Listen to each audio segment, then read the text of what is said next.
Coming through.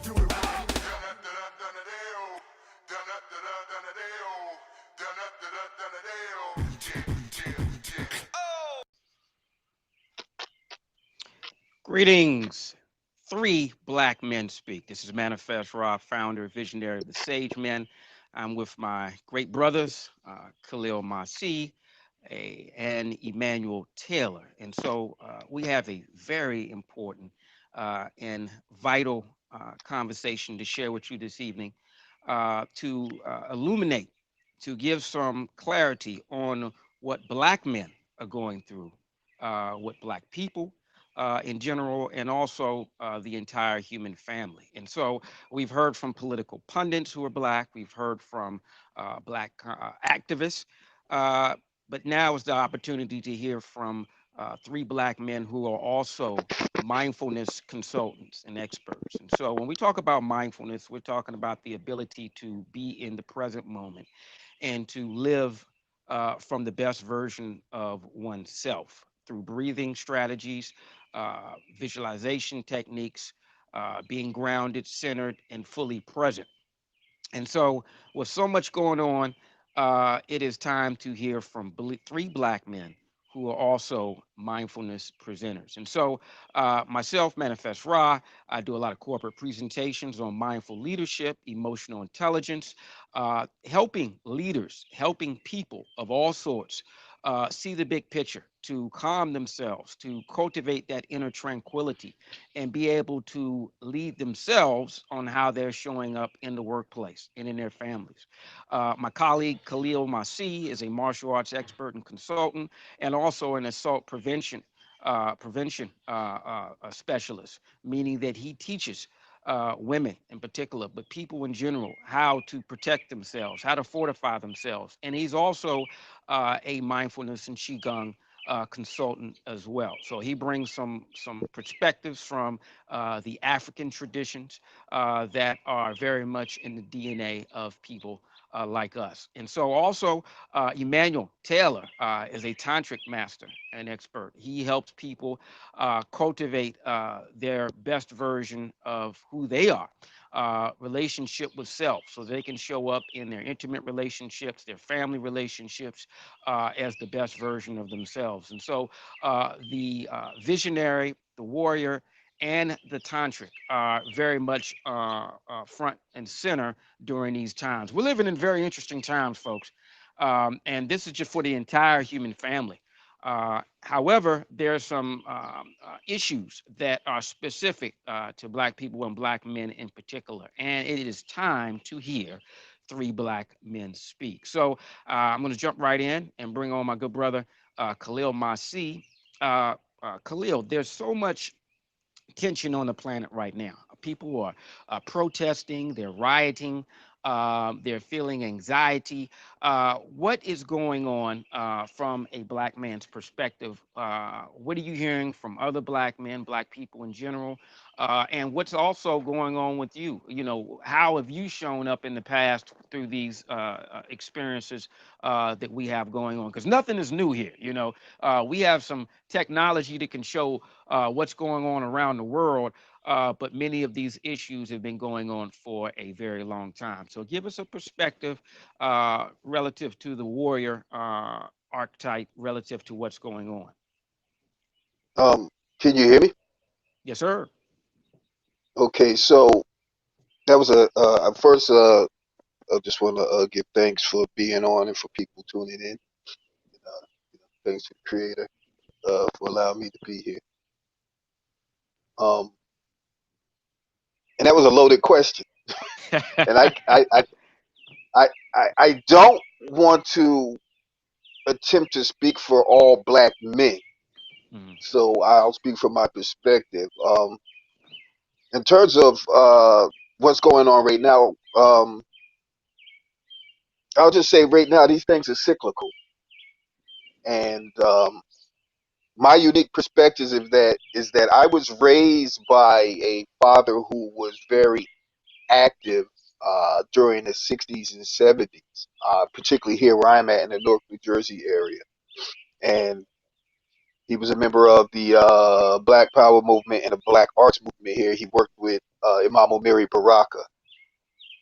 Um, Interestingly enough, now Newark is receiving spotlight because the its ability to have been able to protest without violence breaking out in Newark, New Jersey, uh, uh, and part of that reason is why is because the mayor we have here in Newark, Raz Baraka, is the son of Amiri Baraka, and there has been 5 decades or so of learning and implementation of how to organize and protest and such forth here, and particularly without it turning violent. So we've learned from the past uh, on how to operate, and there's even been articles talking about how Newark, New Jersey needs to be used as a model nationally and internationally on how to protest. And we, people are aware of the Newark riot, what they call it. We call it the Newark Rebellion. Um, so I don't even like that term riot, you know, except when an outside agent provocateurs are coming in to start stuff. And that's a whole another conversation. As far as what I'm hearing, as far as my elders are saying, they're just talking about, when I speak to my elder black men, they are talking about how this is, like we said, this is cyclical. People talk about revolution, and it comes the word revolve, which is the root word. It's a wheel. Um, I always say that we have to get off the wheel. We have to evolve. We have to. We can revolt, but once we revolt, and we need to get organized to get an understanding of where we are, what our goals and aims are, and we need to evolve. We need an evolution, or we'll just go back through the cycle again. You know, and we could talk about that on the spiritual, mental, or physical level. That the goal is always to evolve. Um, in terms of the people my age, my peer group, some of us were active during the Black Studies years, when Afrocentric curriculums were being implemented in the colleges and such forth. And then we know there's a whole long story about how when the record labels and the major, heard conscious music, you know, that was drowned out and gangster music came in, crack flooded into our community, gangsterism spread across the community.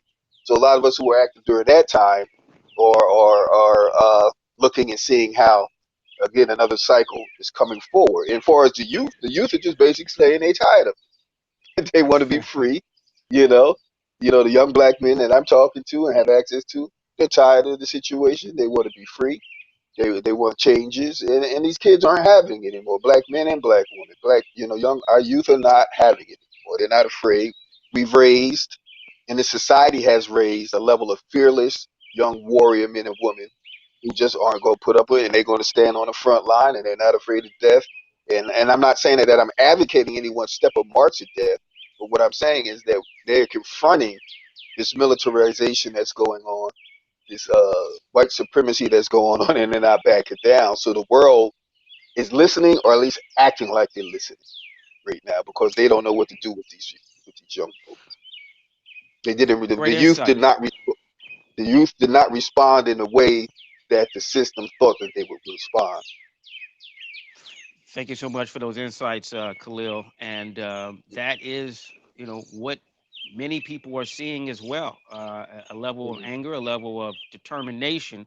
And we'll also Mm-hmm. look shortly on some of the solutions and more enlightened approaches that we have learned that can assist and provide direction where everyone, benefits who wants to create a better world. So, Emmanuel, um, how does this tension, does this anxiety show up in our relationships? I mean, if someone is particularly black men in this particular case, if they're fearful at times of just being pulled over or being able to go to the supermarket and come back, you know, what's going on within them, and then also how does this show up with their families, their mates, and then society in general, people from all walks of life, you know, from your perspective, how how can this be detrimental to how black men are showing up in their relationships? That's a great question. What I would say is that, okay, I didn't know if my video was frozen. So One way to look at it would be through the perspective of psychology, right? So there was a psychologist by the name of Maslow, and he put out this theory called Maslow's hierarchy of needs. And it basically says that there are tiers to the way that we approach our needs and the way that we get our needs met in life. And we start with the most basic biological needs on the bottom. We need shelter and, we need food and we need water. We need to breathe, right? These things are at the bottom of the pyramid. And then above that, we have our safety and security. If we ever feel like those basic needs are compromised, then we come back down to the pyramid again. Way above those basic needs and safety and security, we have esteem for others, esteem for ourselves. We have our relationships with other people. Above that, we have these concepts, these social constructs, things like justice and judgment and equity, right? And above all of that is us being able to bring out the highest and best version of ourselves and offer that to other people. So the way that this works is the things on the bottom of the pyramid always draw our attention. They always take precedence. And so if we're worried about justice and we're worried about judgment and we're worried about equity in society, right? If we're worried about our relationships with, the people in our lives that we love, but our basic needs are compromised, it pulls us back down to the bottom. Our mental focus, our energy, we don't have the ability to stay focused on these other things at the top if the things at the bottom are compromised. And throughout most of our history of being here on this soil, in these United States, our basic needs were compromised. As a community, we didn't have the ability to meet our basic needs, and that kept us at the bottom of the pyramid. Our relationships suffered, right? Since the 60s, we've had the ability to build up to an extent economically. And although, we still experience poverty at a higher rate than many other socioeconomic, other racial groups and ethnic groups here in the US, our people are doing better now than they were 100 years ago, right? But we've still never been able to move all the way up that hierarchy of needs because that next level is safety and security. And when any of us, regardless of how much money we're making or what our status is, can be pulled over and shot and killed, it keeps us in a place of fear, right? It keeps us in a place of thinking that, hey, maybe I got groceries and my bills are paid this month, but I still fear for my life. I don't know if I'm safe. And whenever we feel that way, our attention goes from the top of the pyramid, focused on giving our best, focused on giving the best to others in our lives that we love and respect, giving the best in our relationships. When our safety and our security are compromised, our attention gets pulled back down again. So we don't have the mental capability, we don't have the freedom or the luxury to give the best of who we are to others when we're worried about our basic needs or when we're worried about our safety and our security, right? So at this time, when our people are in such an erratic state, fearful, right? We don't have the ability to invest in our relationships the way that we would want to. We don't have the freedom, or we don't have the privilege to be able to do that, right? Investing in our relationships requires that we step out of that mindset, right?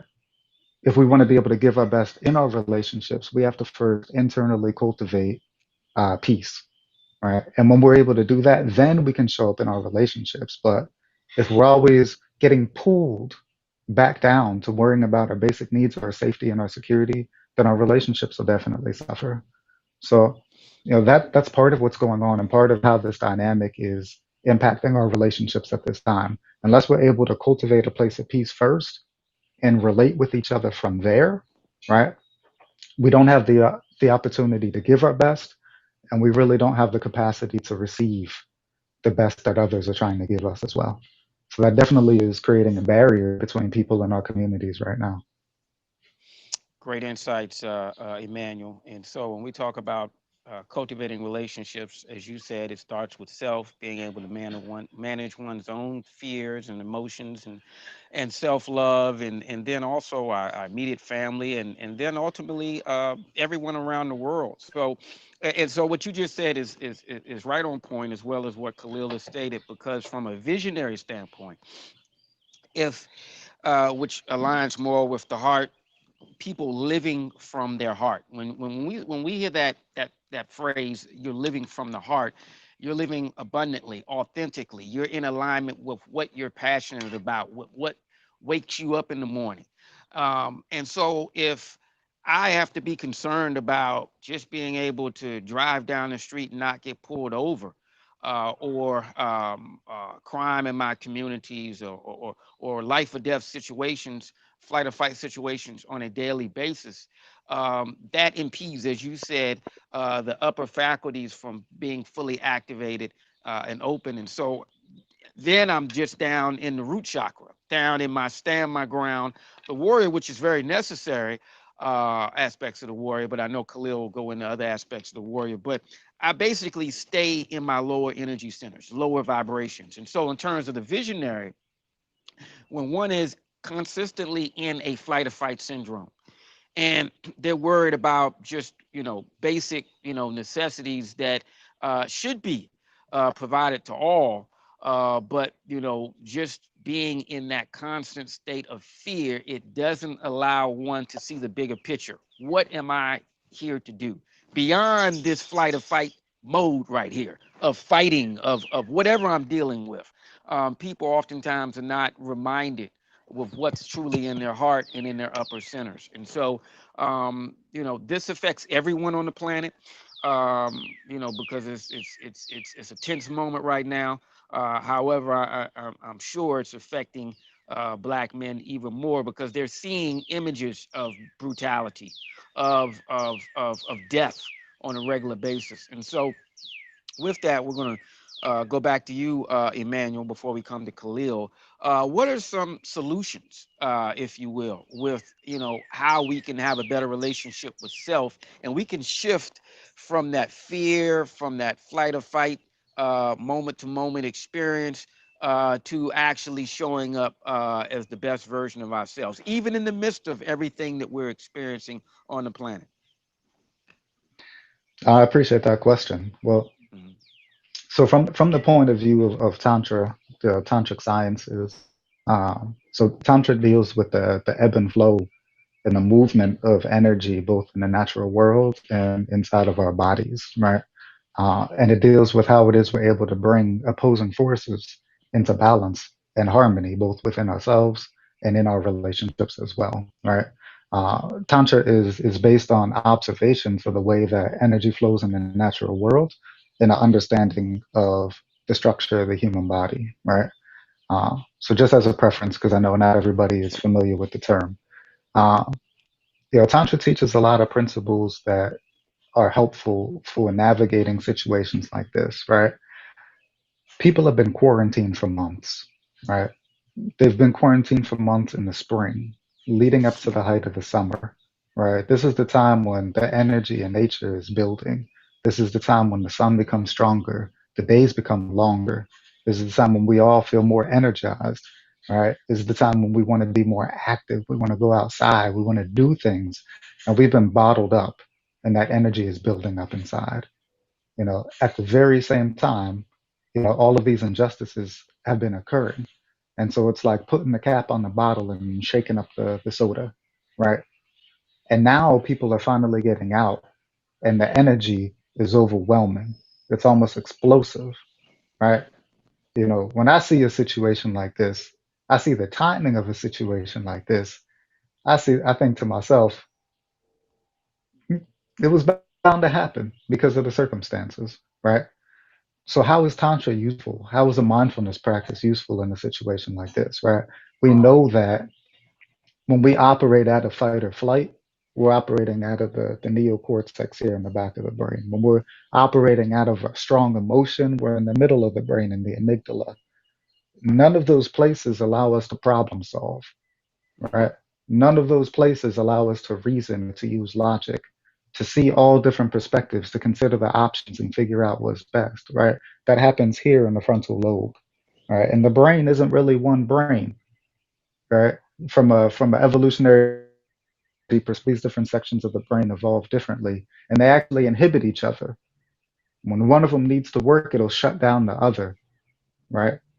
When you're in a life-threatening situation, you shut down your reasoning and your logic so that you can push the car off of yourself, right? So that you can use your instincts so that they're not clouded. So these parts of the brain, They inhibit each other. They act like they're different organs, right? What we're up against as Black people here on this land is very complex. It's a system of white supremacy that has been embedded and has been growing deeper and deeper for hundreds of years. It's like a shape shifting serpent, that changes form to continue to try to attack us, right?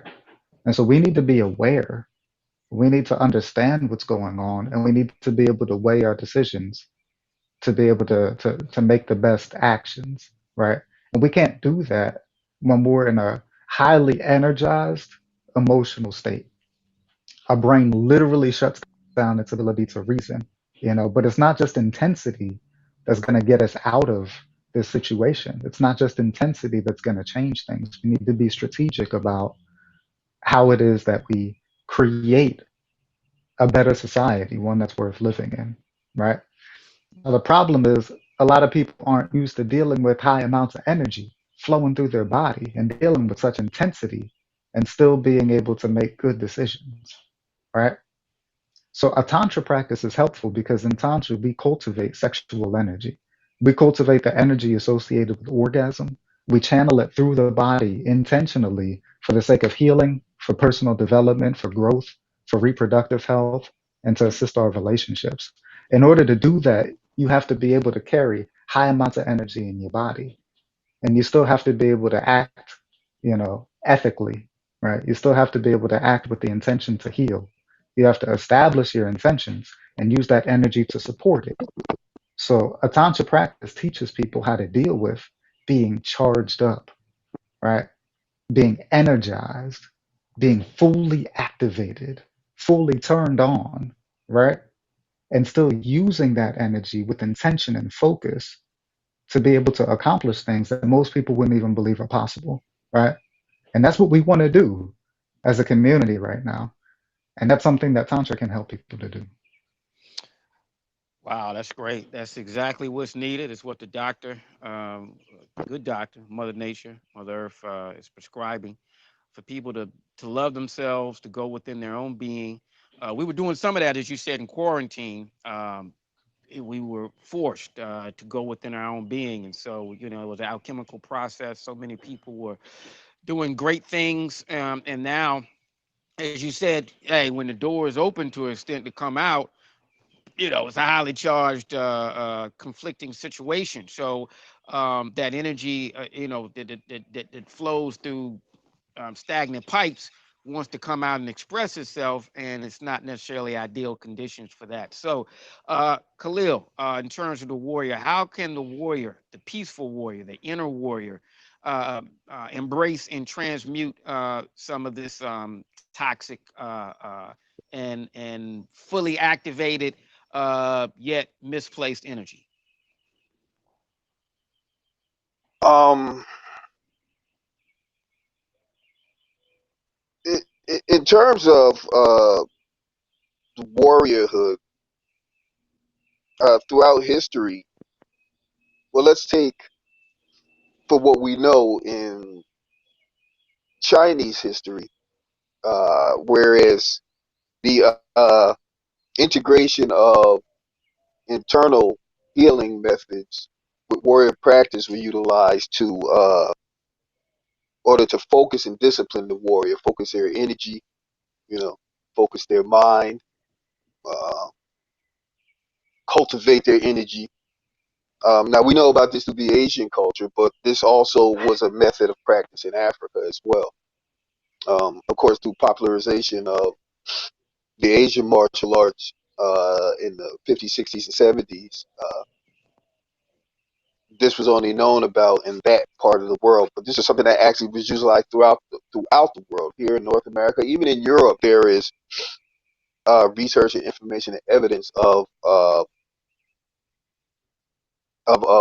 people of the warrior society using these methods. Um, and so, for in terms of using systems of internal healing like qigong, tai chi, such forth like that, even yoga, we use these methods in order to cool the mind, you know, uh, developed, developed an energy, what we call transmission system, you know, in order to utilize this energy for more positive purposes. Um, Again, when we talk about warrior martial arts, most people think fighting, you know, taking over someone, land, nation, whatever, individual, such forth. But the highest level of martial arts is to be able to master the self, you know, and that's what in our system of training and study, what we focus on in mastering the self, mastering our own energies, observing our own self, knowing who we are, tapping back into the divine, our own divine nature, controlling the animal nature that exists inside of man and rising to that level of divineness or godhood. But it's a process.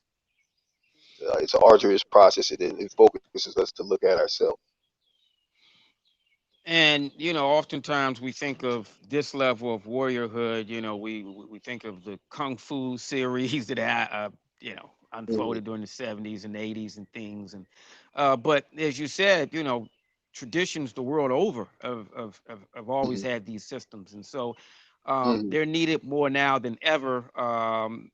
With what we are experiencing. And so, what you just stated, as well as Emmanuel referred to, the similarities of dealing with the reptilian brain, that aspect of our being that wants to fight and defend, but not from an enlightened and mm-hmm, efficient point of view. And so, bringing it home to the visionary, and what I often share is being able to have that emotional intelligence, being able to activate that mindful leadership within every being. I remember I did a presentation a while ago for leaders and executives of a county in the suburbs of DC, and not everybody was a supervisor or boss, so to speak. And what I reminded them is that we all are leaders. The leader mm-hmm, within. I don't care what your station in life is. Your rank, where you are in the community. Leadership is enlightened action. And so, a child can have that, an elder, people in between, um, where one sits in terms of their mainstream rank has absolutely nothing really to do with leadership. It's how we're showing up mm-hmm, with our energy. And so I'm excited about this conversation because this is what needs to take place. There's a collective anger. You have so many people who are walking around with mm-hmm, frustration. I've watched some of the interviews, and just like I know you all have, of celebrities, but also just everyday people, and seeing them out in the streets, and they have this flight or fight energy where they're mm-hmm, confronting law enforcement, confronting other people.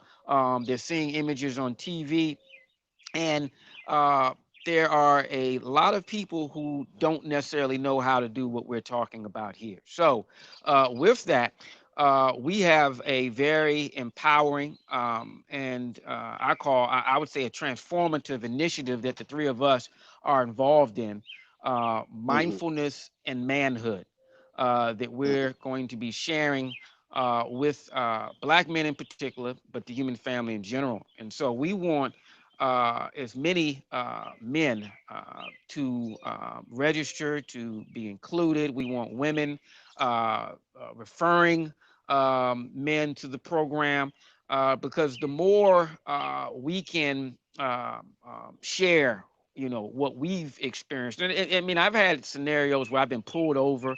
And I've had to breathe in that moment. I remember many years ago, I was giving a friend, a female, a ride. It wasn't late at night. It was maybe like 10 p.m. To an affluent area of Washington D.C. This is probably about 10 years ago, and the law enforcement personnel, this particular person, and again, we want to be clear. not make blanket statements in terms of law enforcement, but there are systemic issues there that go back hundreds of years relative to our experiences with law enforcement. And so I was pulled over simply for actually being in the area there. And so when the officer walked up to the car, I took some deep breaths and I asked, how could I help? What was the issue, so forth and so on. And this particular officer simply, didn't give me any reasoning, wanted to see license, registration, things of that nature, which I provided. And so what in my state of calm and inner tranquility, I simply said, I'm giving this young lady a ride. She lives, a few blocks up the street. And I wasn't belligerent. I didn't allow the reptilian energy to come forward and to be confrontational. I stayed within my inner G, my divine intelligence.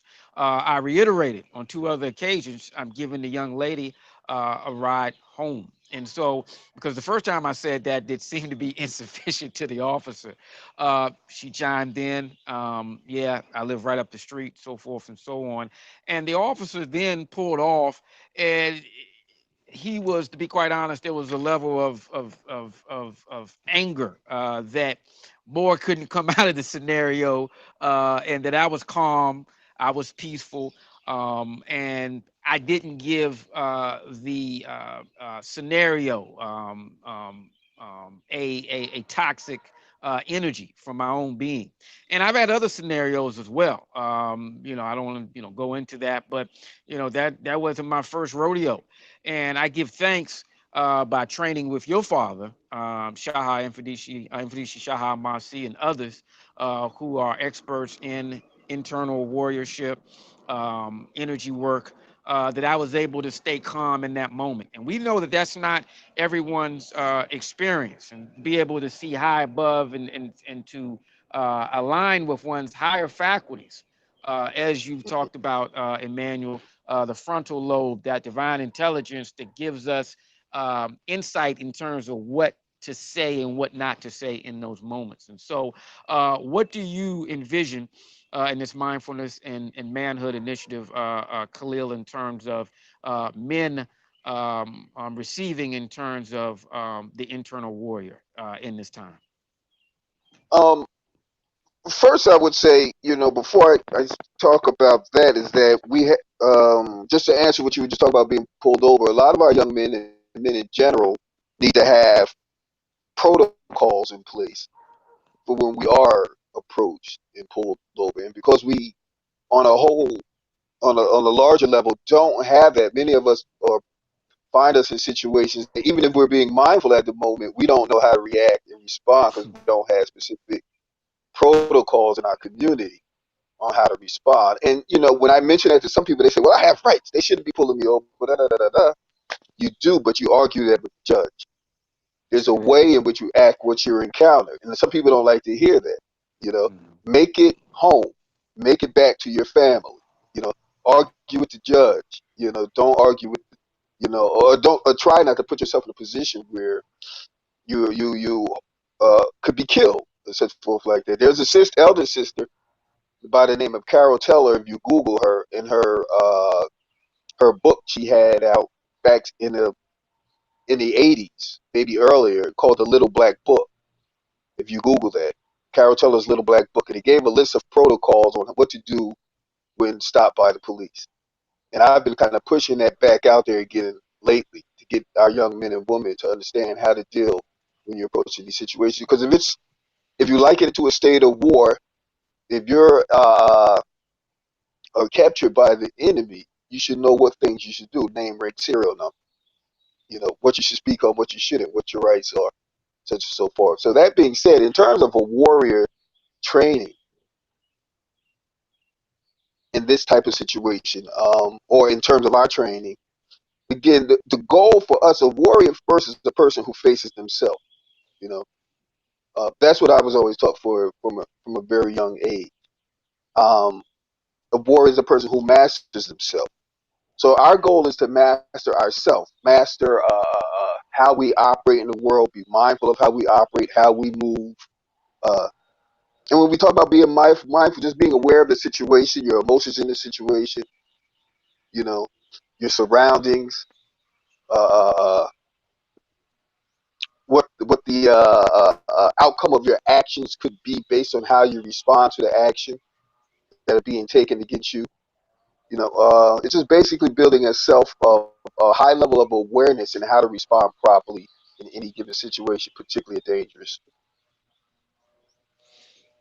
Hey, I know, sign me up, and I know Emmanuel's all in, and many others who are listening. And so, we all are encouraged. This is an opportunity, a pivotal moment to shift, and everything happens according to the universal plan, or there are no coincidences. So, just imagine if millions and millions and millions of people, black men, but also people in general, can start to cultivate this inner peaceful warrior that is able to deal with self, deal with circumstances that are an extension of oneself. That's transformative to the entire human family. So I'm excited about that. Emmanuel, what are some of the approaches that you envision in the mindfulness and manhood relative to the tantric, with what we're dealing with and how we can show up as the best version of ourselves? What should men and people in general expect? I appreciate that. I think that a lot of times when people hear Tantra, sometimes men, when men hear Tantra or studying Tantra, taking a Tantra course or something like that, they think that the end outcome is going to be that they're just like, I'm just going to be able to have crazy sex. I'm just going to be able to give women orgasms without touching them. And like, this is just going to, I'm just going to be just like this mind blowing dude out here who's better than all of the other men and just like, blowing out the competition and like, just a sex game, just crazy. And none of that is really the heart and the core of Tantra, you know, where all of those things that men think that they want, oftentimes when they hear Tantra, are really the side effects of doing deep personal work, of doing internal work, of dealing with themselves, you know, and in the process of so transforming in a way that they're free, and by nature of them being free and being fully in their masculine energy, right? Then when they relate to, women, then women get to be in their feminine, and the flow of energy between the masculine and the feminine is balanced, and things happen naturally, right? What really happens is it's not a bunch of techniques that people learn, to become better in bed. It's a way of transforming self, of taking everything that is locked up inside, allowing it to be free, right? It's a way of practicing discipline, of introspection, of looking internally to find out what's not moving the way that it's supposed to, figuring out where things need to be uh, and giving them a nudge so that they can get aligned so that everything can flow easily, right? That's a difficult process. It takes discipline to do. It takes disciplining the mind and disciplining the body. And that's helpful when you're pulled over by a police officer and you want to stay calm. It's helpful when you're being confronted by a white supremacist and you realize if I act in this situation, it could go wrong, and that's going to prevent me from doing what I need to do tomorrow, right? When that emotion gets strong, when that energy rises up in the body, we need an internal discipline that's going to allow us to say, I know when the time to act is, and I know how to act, right? And yeah, a lot of men want that in the bedroom too, but we need that in life. We need that in our families. We need that in our communities, right? And so Tantra is a practice and a discipline that helps us to cultivate that intensity, to direct that intensity, not just for the sake of bringing pleasure to somebody or to ourselves, but as a way of being, as, who we are, right? And when we can start to take that kind of power, out of the bedroom and into the rest of the world, we'll start to see our communities transform. So what I want from every brother who would participate in this is to gain an understanding of how energy moves through your being, Don't let it be something that just happens when you're unaware. When somebody says something that ticks you off, when something externally happens that sets you off, that upsets you, right? Often we don't understand how our energy and our emotion really work. And when we don't understand it and other people do, they can take advantage of us, right? And so I want every brother to understand how their energy works, how their emotion works. And I want them to be the master of that. So they could take all of that energy and emotion and they could direct it purposefully towards the things that they want to accomplish for themselves, for their families, for their communities. That's what I want to see happen as a result of this initiative. And I affirm that that is going to happen. And in terms of the visionary, uh, I would like to see men um, vibrating uh, much higher, living in their authenticity, having the tools, having the skills, the strategies to deal with uncertainty and fears that are experiencing themselves within their own being, the anxiety, and having techniques where they say, hey, where am I right now? One of Mm-hmm. our mindfulness masters, Khalil's father, that's a constant question he's taught us to ask, where am I right now? And we're not talking about physicality, location, in that regard. We're talking about emotionally, we're talking about mentally, energetically, where am I right now? And so when you know where you are in this moment, you can shift. You don't have to live from a place of automation. You can live from your authenticity. You can take some deep breaths. You can center yourself. You can do some grounding techniques. And then you can raise the energy, raise the vibration up into those higher faculties, the crown, where you receive that divine insight and channeling from the universal flow. We have insights at all times in terms of how we should respond in a moment. However, through our emotional imbalances, we block that. And then we live in those extremes. And so I want to help men live from that centered state of being where we then can access the best version of ourselves and how we want to show up personally. What are our personal visions? We have some men who are culinary artists. We have other men who are great with organic farming, with family counseling, with internal, external martial arts. And if, as we've already stated, they're living simply from that reptilian brain and that flight or fight state of being, they don't necessarily see the bigger picture and how they are called to actually be part of the solution. And so I want to help men live from that place of calm and centered state of being where they can actually then raise the vibration within themselves, and then they can raise the vibration within their families, the relationships, and ultimately our communities and the human family. So I'm excited about that. I'm raising the vibration so much. My earpiece is falling out right about now. And so in closing, uh, give us some words of wisdom, Khalil, going forward. What's one thing that black men can do that you're also going to elaborate and teach in the program as well? What's one tip that you can provide? Breathe.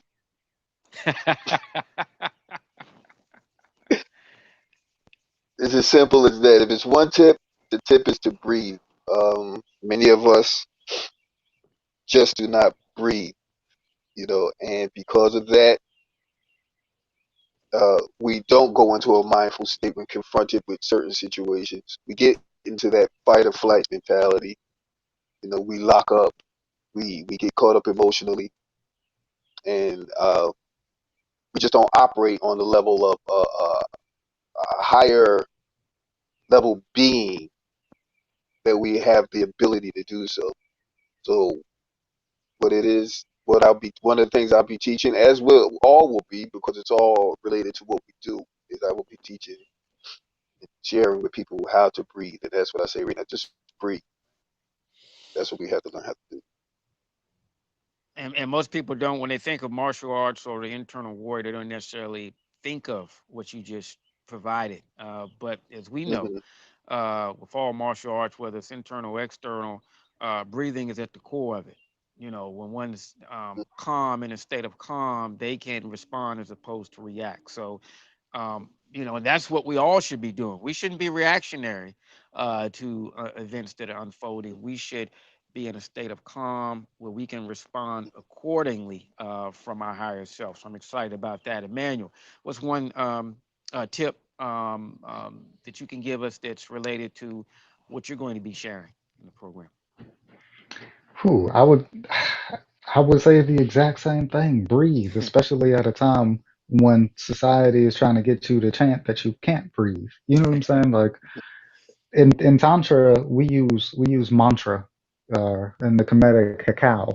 We use words of affirmation that are repeated for different reasons, for reprogramming the subconscious, for being able to release energy that's locked up, for being able to teach us new things. Sometimes we say things that don't have a translation, they don't even make sense, and the only reason we do it is to confound the mind, so that little voice that tries to annoy you with a bunch of other stuff is so distracted that you can move clearly on a vision, right?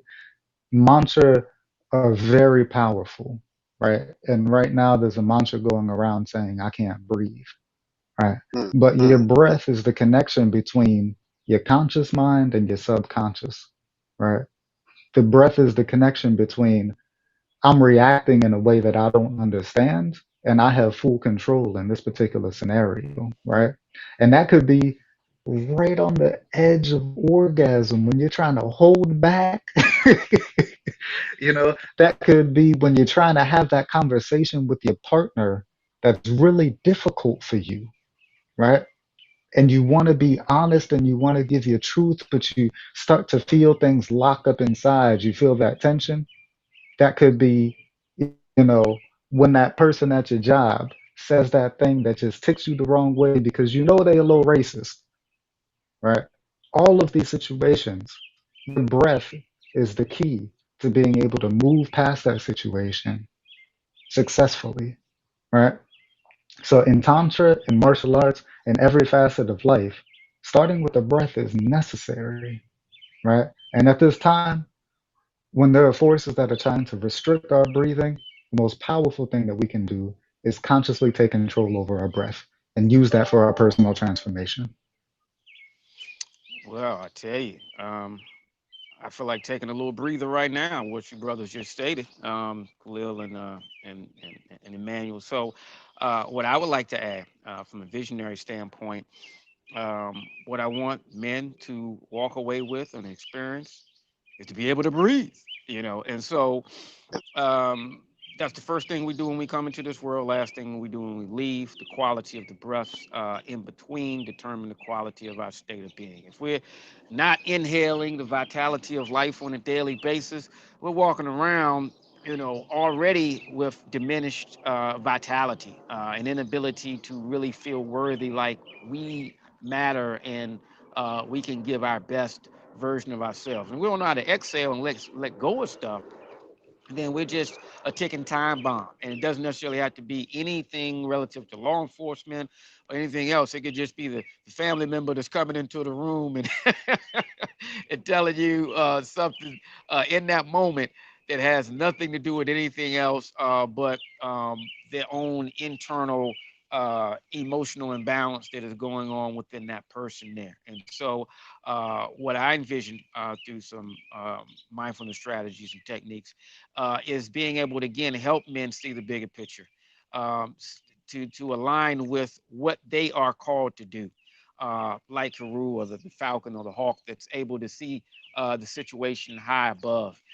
Because when we're able to see the big picture, we understand. There's an understanding that hey, what I just experienced is not worth my time and investment in terms of being confrontational.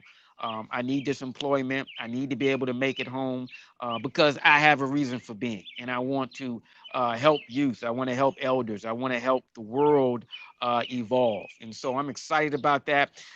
Mindfulness and manhood, cultivating the sacred masculine during intense planetary changes. The visionary healer, warrior healer, tantric healer. Uh, if you want more information on how you can register, go to thesagemen.com. Again, thesagemen.com. TheSagemen.com. We're excited. We're going to roll out the schedule very soon. And the three of us are going to rotate. We're going to provide opportunities for the men who are involved to experience the tantric aspects of his being, and to cultivate a greater sense of the relationship with self and how he can be the best version of himself with his mate, his family, and ultimately humanity. The warrior, how we can actually activate and elevate that inner warrior so that we can win the battle within. That's the biggest battle. It's not the external battle, it's the battle within. And that oftentimes, rage, it's unfolding every single day. How we feel about ourselves, how we feel about others, whether we want to get up that particular day. And I'm excited about what that looks like as well. And then the visionary, again, showing up in those higher faculties with clarity of understanding on who I am and what I can bring to the table. And so I'm excited, man. Again, thesagemen.com. We want folks to go to the page, go ahead and register. And I would also say that this is going to be free. It's going to be complimentary. We are asking for donations, however, once you register. We are partnering with a mental health organization that, in particular, is in service to and support of Black men and Black people. And so we know right now, I've experienced in conversations with Black men and other Black folks on how just the collective trauma of seeing people that look like them brutalized in compromising situations on TV over and over and over again, what that does to their mental stability, their emotional disposition. And so we're excited. Again, thesagemen.com, mindfulness and manhood coming up very soon. And this is going to be an ongoing initiative. So, any closing words, Emmanuel? Please give us a closing word, brother. Let's see. Well, in this time, it's important for us to all stay connected. It's important for us to, make sure that we're not bottling things up inside, that, we're leaning on our support systems, our friends, our family, our brotherhood, that we continue to talk to each other and to be open. The only way out is together. Uh, and so let's continue to support one another. This initiative is here to be able to provide support and to make sure that we have the infrastructure in our community that we need to be able to move forward effectively. So, and again, we're doing this for free as a service to our community. So, we do hope that people choose to participate. We look forward to building with all of you brothers. It's up to us as Black men to hold each other accountable, to support each other, and to encourage each other in our growth. And so we have an opportunity to do that. Let's take that at this time so that we can continue to show up and be the best that we can for all of those who depend on us, and for all of those who need us, and for the generations to come. Closing words, Khalil. Um, I pretty much can just only echo what Emmanuel just said, man. Love yourself, love your people, love your family, love your community. Um, we have to take care of ourselves. And when I say that, I mean the level of love that we need. And interesting, I'm the warrior in the group, but I will tell you first beforehand, the most powerful weapon in terms of healing yourself and your people is love. You know, so we need to practice that love with ourselves and build our family. Build our community. Build ourselves up, and we will accomplish what we set out to do. And closing words. I also would like to see Black men in particular show up better in the world as the best version of mhm, ourselves, um, mhm, transition beyond just existing mhm, to and surviving to thriving. Because every being on the planet, and that's what we want to create. We want to help create through our initiative, through our actions, a model for how people can transmute intense anger into collective enlightened action. And that's something that we all can benefit from, 7.7 billion people on the planet. And so, we understand that there's certain issues that are particular, specific to Black men that they have to heal from, and they have to be able to have conversations from hundreds of years of injustice. But we're also clear that what we see out in the world is affecting every being on the planet. That's called collective mhm, consciousness. And it's not just Black folks, it's all people on the planet. And so when you have enough people who are doing the internal work, the energy work, that greatly shifts the collective energy. So what we're doing right now is not just for us, it's for the entire human family. So again, thesagemen.com, mindfulness and manhood. Sign up, women out there. Tell men, your brothers, your uncles, your fathers, your sons, people that you know of, your mates. Tell them to register, sign up, that there are men out there who are trained to help them deal with what they're experiencing right now in the world, so that they can shift and be the best version of themselves. If you're a man and you're listening to this, we want to encourage you to register. This is an opportunity for you to actually be the best version of yourself. And when really, who doesn't want that? Who doesn't want to be the best version of themselves? So thank you so much. We look forward to raising the vibration. Thank you, Emmanuel. Thank you, Khalil. And let's embrace mindfulness and manhood.